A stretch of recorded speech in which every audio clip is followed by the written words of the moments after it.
Bonjour à tous et bienvenue dans une nouvelle vidéo. Vous en avez pris l'habitude, avant chaque Grand Prix, on fait un point sur les situations des uns ou des autres, on fait une petite preview. Ces vidéos ne permettent pas d'inventer l'eau chaude, on est d'accord, mais ça permet de parler d'un petit peu tout le monde, d'entrer dans le week-end, de parler de l'avant-course. Alors c'est parti pour 10 points importants ce week-end à Monaco. Le folklore de Monaco.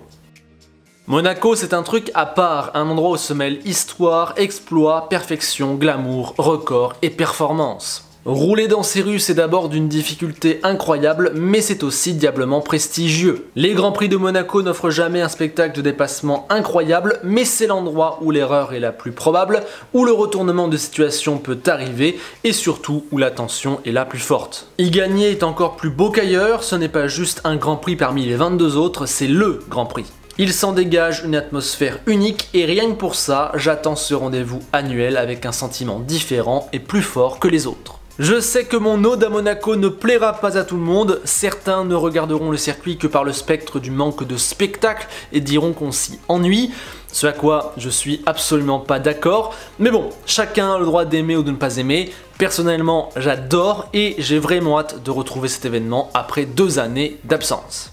Même s'il n'y aura pas le public et l'effervescence habituelle, ce week-end va se gérer différemment des autres. La pression est incroyable, la piste unique, l'occasion en or. Monaco, c'est Monaco. Il faudra donc savoir composer avec ce sentiment particulier. Au moment de la qualif et de la course, il flottera dans l'air une atmosphère à part, et ça, c'est pas évident. Il faudra aussi savoir gérer les aléas de Monaco, les rails, les drapeaux bleus, je sens qu'on va se régaler, le trafic en qualif, les éventuels drapeaux jaunes au mauvais moment, les éventuelles stratégies gâchées par le trafic en course, la victoire qui peut se jouer sur un undercut. Bref, Monaco c'est une succession de petits moments clés et la victoire peut se perdre sur un détail. C'est donc mon premier point pour ce week-end, on est à Monaco et ça c'est incomparable. La qualification. Déjà, en temps normal, la qualification est primordiale en Formule 1, mais alors à Monaco c'est encore plus vrai, puisque déjà le poleman a gagné lors des 2 dernières éditions, mais en plus, si on prend les Grands Prix depuis 2004, soit 16 Grands Prix, 14 fois, le vainqueur s'était lancé depuis la première ligne. Les 2 seules exceptions sont en 2008 et 2016, où le vainqueur était parti 3ème et s'appelait Lewis Hamilton. Que ça soit pour la victoire ou pour chaque position dans le top 10, 90% du travail va se jouer en qualif. Cela conditionne le départ où on peut glisser ou gratter 1 ou 2 positions et ensuite les positions sont assez figées. Il y a donc une très forte prime au pilote qui saura faire le tour parfait entre les rails, mais attention, il y a très peu de marge, l'erreur est très proche, qu'elle vienne d'un pilote ou d'une écurie. Et au passage, on annonce potentiellement de la pluie pour samedi. En ce moment, le temps est pas terrible, ça tourne, ça pleut, il y a des nuages. On peut avoir une surprise samedi. Max versus Lewis, épisode 5. Bien évidemment, ce qu'on attend tous, c'est le 5e round de la lutte mondiale. Ce week-end encore, des points vont être distribués, de nouvelles dynamiques et réalités vont émerger. Le scénario de ce championnat 2021 va continuer de se dévoiler. Et autant le dire tout de suite, Max et Red Bull ont la pression, ils doivent gagner. Non pas parce que s'ils ne le font pas, ils ont perdu le championnat, mais car si c'est Hamilton qui gagne, il va mettre un coup de massue sur la tête de tout le monde. Une nouvelle victoire de Lewis porterait le score à 4-1 et son avance à 20 points minimum. Cela ne serait clairement pas terminé, mais dans les esprits ça ferait très mal. On aurait l'impression que Max et Red Bull ont laissé passer une immense partie de leur chance et que Lewis va continuer d'empiler les victoires et les titres. La pression est donc clairement dans le camp autrichien, il faut marquer les esprits, il faut gagner, il faut taper du poing sur la table. Et puis Monaco en plus c'est censé être le circuit de Red Bull, le circuit qui fait la part belle au châssis. Oui, mais déjà de 1, Red Bull a toujours du mal à transformer sa performance en victoire, on le voit en ce début de saison, et ensuite, depuis le début de l'ère hybride, ils n'ont gagné qu'une fois à Monaco contre 4 fois pour Mercedes. Donc au final, est-ce que c'est vraiment leur circuit? J'en suis pas certain. En tout cas, ils vont devoir le prouver. Max lui aussi va être mis au défi, lui qui n'a jamais réellement bien performé sur son lieu de résidence. En 2015, il a eu un violent accrochage au premier virage avec Grosjean. En 2016, il se battait pour la pole avec son coéquipier, mais il a détruit sa voiture en Q1 à la piscine. Il est parti 21ème et a fini par bloquer les roues et se cracher à Massenet. En 2017, il avait réalisé une superbe qualif devant Ricciardo, mais a terminé derrière 5ème. En 2018, il a refait l'erreur de 2016 en se crachant à la chicane en essai le matin alors qu'il allait jouer la pole. Et enfin, en 2019, il n'est pas passé loin de la victoire, mais les Mercedes étaient au-dessus et le dimanche, il a tassé Bottas dans les stands, pris 5 secondes de pénalité, failli détruire Hamilton à la chicane et terminé au pied du podium. Max a donc des choses à prouver, mais je vois surtout ce week-end comme une opportunité pour lui. Gagner à Monaco, devant Hamilton, dans une lutte mondiale, ça serait un pas en avant exceptionnel pour sa saison, sa carrière et son histoire. Max peut vraiment toucher à quelque chose de très grand ce week-end. Pour conclure, je dirais la même chose qu'avant Barcelone, je pense que la Red Bull et la Mercedes seront toujours dans le même dixième, peu importe le circuit. Je m'attends donc à un nouvel écart ultra faible en qualif, certainement moins de 2 dixièmes à l'avantage de l'un ou de l'autre, à une nouvelle première ligne et un nouveau duel au premier virage. 2 fois cette année, des dépassements agressifs de Max ont eu lieu au premier virage. Là, il n'y a pas trop de place. Les deux sauront que sortir en tête, c'est gagner à 95%. Attention, Zak Brown a parlé d'un éventuel accrochage entre les deux. Je sais pas s'il faut aller jusque là, mais clairement, ça va être peut-être plus tendu que jamais entre ces deux-là au premier virage dimanche après-midi.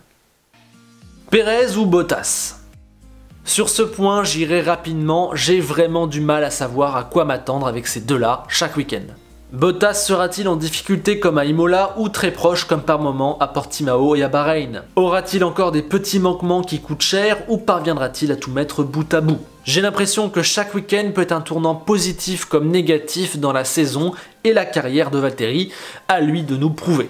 Pérez, lui, continuera-t-il de monter en puissance? Parviendra-t-il à tirer profit du potentiel de sa voiture? Son niveau de confiance aura-t-il augmenté? Va-t-il nous surprendre? Est-ce le moment de son premier podium avec Red Bull? Ou bien au contraire des débuts de vives critiques? Pour l'instant, Checo est encore dans un espèce d'entre-deux, mais chaque performance peut faire pencher la balance d'un côté ou de l'autre. À lui de voir ce week-end de quel côté il fait pencher sa balance. Leclerc et Ferrari peuvent-ils y croire? Un vent d'optimisme et de réussite règne chez Ferrari qui a plutôt bien réussi son entrée dans la saison 2021. Tous les secteurs sont en progression, la voiture semble très prometteuse et la performance de Barcelone laisse espérer de belles choses. En plus, Charles Leclerc fait un fabuleux début de saison, excelle en qualification et va courir à domicile, de quoi peut-être espérer de voir Ferrari sur un podium.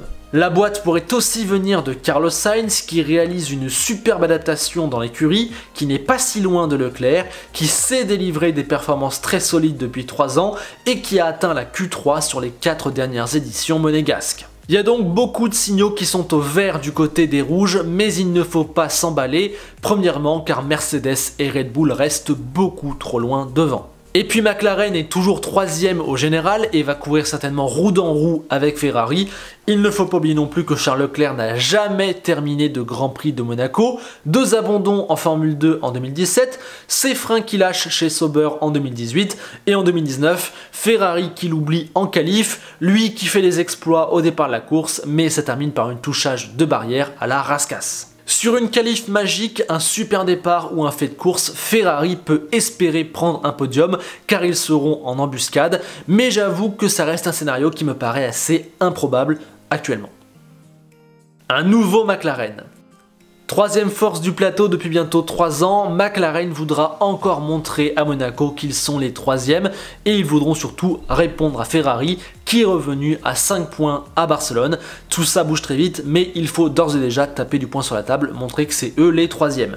Et si je parle d'un nouveau McLaren, c'est car je pense qu'ils entrent dans une nouvelle phase de leur saison avec un duel engagé face à Ferrari et potentiellement les vrais débuts d'un duel entre les deux pilotes. Après un temps d'adaptation où il se faisait manger, Ricciardo a dominé à Barcelone où Norris s'est montré en difficulté. Désormais plus en confiance et fort de cette performance, Daniel débarque en plus sur son terrain, Monaco c'est son circuit, il y a réalisé 2 pôles, il a gagné en 2018, il aurait dû gagner en 2016 et surtout c'est le pilote de la grille qui a inscrit le plus de points à Monaco.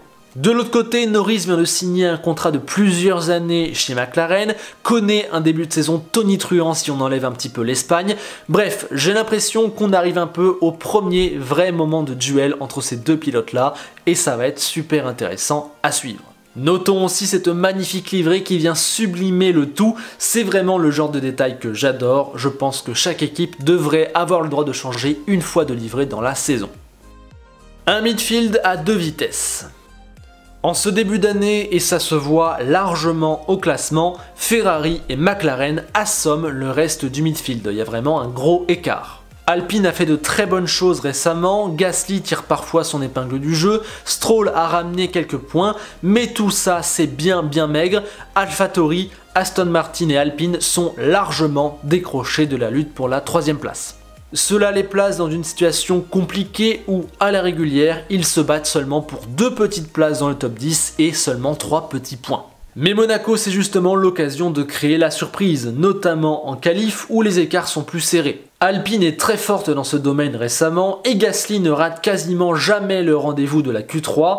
Voilà 2 outsiders crédibles à un super résultat le samedi et donc potentiellement le dimanche. Espérons aussi que Vettel puisse faire parler son talent et qu'Aston aille mieux.